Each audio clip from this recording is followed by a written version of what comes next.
বছরের গল্প যেন লুকিয়ে আছে জরাজীর্ণ দেয়ালে। তাই চলুন ঘুরে আসি বসন্তপুর জমিদার বাড়ি। জেলার কালীগঞ্জ থানার বসন্তপুর জমিদার বাড়িতে আমরা এসেছি। সবুজ ভাই, হৃদয় এবং আমি, এই তিনজন আমরা এসেছি এই জমিদার বাড়ির সেই পুরানো শত বছরের সেই ইতিহাস খুঁজতে। জমিদার বাড়ি ভাঙা ইটের ভিতরে লুকিয়ে আছে শত বছরের গল্প। চলুন এক পা করে এগিয়ে যাই সেই অতীতের দিকে, দেখি সেখানে কিছু কথা বেঁচে আছে কিনা এই দেয়ালের ফাঁকে। সাতক্ষীরা জেলার কালীগঞ্জ উপজেলার বসন্তপুর এলাকায় অবস্থিত ঐতিহাসিক বসন্তপুর জমিদার বাড়িটি একসময় দত্ত ও চন্দ্র সম্প্রদায়ের জমিদারদের অবস্থানে ছিল। ইছামতি নদীর তীরবর্তী এই বাড়িটি ভারতের সঙ্গে বাংলাদেশের সীমান্ত সংলগ্ন এলাকায় অবস্থিত।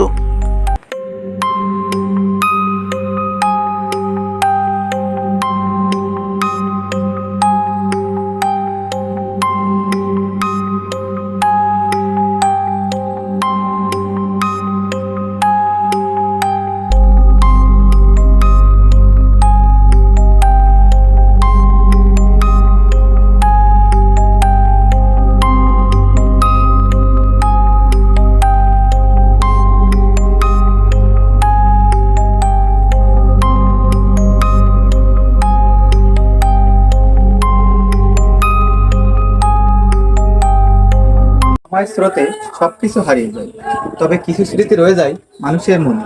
তেমনি তার এক বাস্তব প্রমাণ আমাদের এই বসন্তপুর জমিদার বাড়ি। বসন্তপুরের এই জমিদার বাড়িটি ঠিক তেমনই নিঃশব্দ এক কালের সাক্ষী, যেটি আজও অতীতের গল্প বয়ে নিয়ে চলেছে। বসন্তপুর জমিদার বাড়িটি মূলত একটি দোতলা বিশিষ্ট লাল ইটের প্রাসাদ, যার কারুকাজ ও স্থাপত্যে ফুটে উঠেছে জমিদার আমলের গৌরব। এই রাজবাড়ি প্রতিষ্ঠা এবং রক্ষণাবেক্ষণের একাধিক প্রজন্ম ধরে কাজ করে গেছেন বেশ কজন জমিদার, যাদের মধ্যে বিশেষভাবে উল্লেখযোগ্য জমিদার বসন্ত রায়। শোনা যায় বসন্ত রায়ের নাম অনুসারে এই গ্রামের নাম বসন্তপুর। তিনি ছিলেন এই বাড়ির প্রাথমিক পর্বের অন্যতম প্রতিষ্ঠাতা। জমিদার মাখনচন্দ্র, তিনি ছিলেন সুদক্ষ প্রশাসক ও পরোপকারী ব্যক্তি। তিনি বাড়ির পূর্ব দিকে সম্প্রসারণ করে ও ধানের গোলাঘর নির্মাণ করেন। জমিদার অসীমচন্দ্র, তিনি শিক্ষানুরাগী ও সাংস্কৃতিক মনস্ক জমিদার হিসেবে পরিচিতি। তার সময়ে বসন্তপুরের পাঠশালা প্রতিষ্ঠাতা পায় এবং সাংস্কৃতিক চর্চার কেন্দ্র হয়ে ওঠে এই রাজবাড়ি। জমিদার হিমাংশুচন্দ্র, তিনি ছিলেন রাজ পরিবারের শেষ দিককার উত্তরসূরি।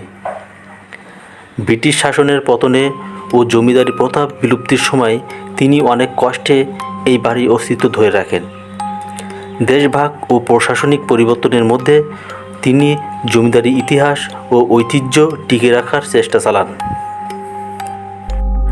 জমিদার বাড়ির ইতিহাস জানার জন্য আমি বিভিন্ন অনলাইন সূত্র ঘেটেছি, সেখান থেকে এই তথ্যগুলো শেয়ার করছি। তাহলে জেনে আসি জমিদার বাড়ির পতন কখন ঘটেছিল। বসন্তপুর জমিদার পরিবারের জমিদারিত্বের চূড়ান্ত পতন ঘটে আনুমানিক 1950 সালের পরপরই, যখন জমিদারি প্রথা সরকারিভাবে বিলুপ্ত হয়। পতনের পর বসন্তপুর জমিদার পরিবারের সদস্যরা তিন ভাগে ভাগ হয়ে যান। কেউ কেউ কলকাতায় চলে যান, কেউ খুলনা বা যশোরে শহরে বসতি করেন, আবার কিছু সদস্য থেকে যান স্থায়ী এলাকায়। তবে তারা জমিদারি পরিবারের জমিদারিত্ব হারিয়ে সাধারণ নাগরিক হিসেবে জীবনযাপন শুরু করেন। এই বাড়ির প্রতিটি ইট যেন অতীতের নির্মম ইতিহাসের সাক্ষ্য বহন করে।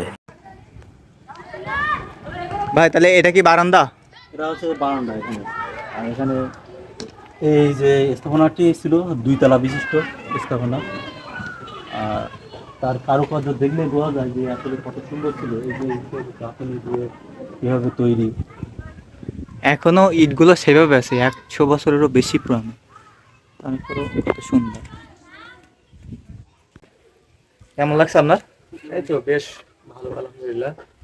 আমরা যে এখানে আসছি এটাই অনেক সুন্দর লাগতেছে। এখানে এসে যে একটা পরিত্যক্ত বিল্ডিং, মানুষের কোনো কোলাহল নেই, পাখির খালি গুঞ্জন ছাড়া আর কিছু নেই এখানে। আসলে জায়গাটা অনেক সুন্দর, আমরা যদি আসেন তা খুবই ভালো লাগবে এখানে ঘুরলে। সুমন ভাই, এই যে বাড়ির যে অবস্থা, এটা কিন্তু আগেও মানুষজন খুব সুন্দর করে বাড়ি তৈরি করতো, তারপর হ্যাঁ হ্যাঁ সেটাই। কারণ এই বাড়িটি যে অবহেলিত হয়ে আছে সেটা এখানে প্রমাণ। হ্যাঁ, এই গাছ যেভাবে গাছ হয়েছে, এখানে গাছ, একটা বট গাছ, একটা বট গাছ উঠে গেছে আর কি, যেহেতু এটা দেখভালের অভাবে এই অবস্থা। বাংলাদেশের প্রাচীন ইতিহাসের মধ্যে জমিদার বাড়িগুলো অন্যতম। তার মধ্যে যেরকম এটা বসন্তপুর জমিদার বাড়ি, এটাও একটা পুরনো ইতিহাস। তবে রাজাদের রাজত্ব আর নেই এবং এই জমিদার বাড়িটাও ধ্বংসপ্রাপ্ত। এত সময় শুনছিলেন বসন্তপুর জমিদার বাড়ির কথা। চলুন এবার জেনে আসি জমিদার বাড়ির প্রধান ভবনের সামনে অবস্থিত একটি ভিন্নধর্মী স্থাপনা, যেটিকে স্থানীয়রা কাস্টম ঘর বলে চেনেন। তাহলে শুনে আসি এইখানের স্থানীয় এক ভাই কি বলে। আপনার নাম কি? আপনার বাড়ি কি এখানে? বসন্তপুর আপনার বাড়ি। আপনি এই যে জমিদার বাড়ি সম্পর্কে কি জানেন, আপনি কি একটু সংক্ষেপে বলবেন? জমিদার বাড়ি সম্পর্কে আপনার হচ্ছে এটা অরিজিনাল হচ্ছে হিন্দুদের জায়গা ছিল। আচ্ছা আমার বাপদাদারা যা শুনেছি গল্পই, আচ্ছা হ্যাঁ, জমিদার বাড়ি ছিল। ওখান থেকে আপনার দেড় স্বাধীনের পর এখন ওই ইম্পোর্ট চালু হয়। ইম্পোর্ট চালু হওয়ার পর আপনার এটা সরকারের মাধ্যমে চলে যায়, হিন্দুরা ওই সময় বিনিময় কি চলে যায়। আচ্ছা হ্যাঁ, যাওয়ার পরে এইভাবে এই স্থানে ফেলানো হচ্ছে, সরকারের আওতায় আছে এখন বর্তমানে। এখন এর দেখভাল কেউ আছে? হ্যাঁ, কেউ এখন এখানে কি দেখাশোনা করে? এখন বর্তমানে এইটা হচ্ছে বসন্তপুর খাদ্য ইয়ে কর্মন, আর ওটা হচ্ছে জমিদার বাড়ি ছিল আগে, ওই যেটা ওই লোকজন ওখানকে দাঁড়িয়ে দিয়েছে ওইটা। তার মানে এটা এখনো কোনো ওখানে সরকারি কাজ চলে? হ্যাঁ, এখানে কাস্টম মনে করেন এই শ্যামনগর একটা, কালীগঞ্জ একটা কাস্টম, প্রত্যেকে ইয়েতে একটা কাস্টম আছে থানায়। ঠিক আছে ভাই, আপনাকে অসংখ্য ধন্যবাদ। আপনার কোথাতে আইছেন? আমরা আসছি বাসতলা ফতেপুর থেকে। শোনা যায় জমিদারি শাসনামলে বিশেষ করে বসন্ত রায় ও মাখনচন্দ্রের সময় প্রজাদের কাছ থেকে ধান, নগদ অর্থ, অন্যান্য খাজনা গ্রহণ করা হতো নির্দিষ্ট নিয়মে। সেই আদায়কৃত খাজনা হিসাব রাখা, খাজনার রসিদ দেওয়া, পাওনা আদায় করা, সব কিছু এই কাস্টম ঘরকে ঘিরেই চলতো। বিশেষ উৎসবের আগে বা মৌসুমের শেষে এই ঘরে জমিদাররা নিজেরা উপস্থিত হতেন খাজনা গণনায়। এক সময় এই কাস্টম ঘরকে ঘিরে ছিল নিত্যদিনের ব্যস্ততা আর মানুষের আনাগোনা। জমিদারি বিলুপ্তির পর কাস্টম ঘরের কার্যক্রম বন্ধ হয়ে যায়। তারপর থেকে এটি আর ব্যবহার হয়নি নিয়মিতভাবে।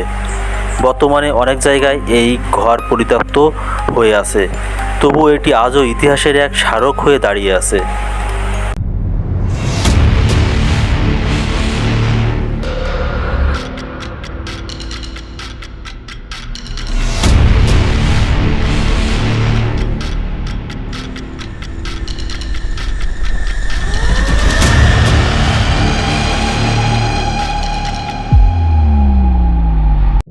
কাস্টম ঘরে প্রবেশ করতেই দেখা মেলে ঘরটি কত জরাজীর্ণ অবস্থায় পড়ে আছে। চারিদিকে নীরবতা। কাস্টম ঘরটি দেয়ালের কোণে জমেছে শ্যাওলা, কোথাও ইট খসে পড়ছে, কোথাও ছাদ ঝুলে আছে ভেঙে পড়ার অপেক্ষায়।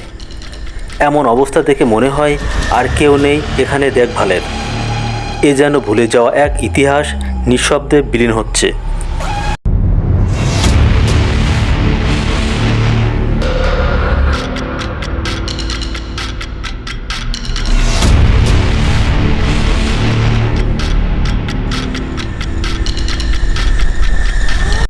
বসন্তপুর জমিদার বাড়ি আর কাস্টম ঘর শুধু ইট পাথরের গাঁথুনি নয়, তারা একসময় রাজত্ব আর রাজস্বের নিঃশব্দ সাক্ষী।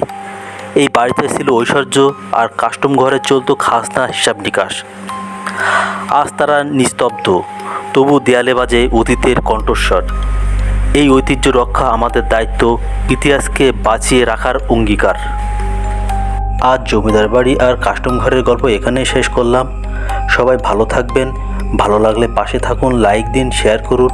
আপনাদের ভালোবাসায় আমাদের এগিয়ে নিয়ে যেতে সাহায্য করবে।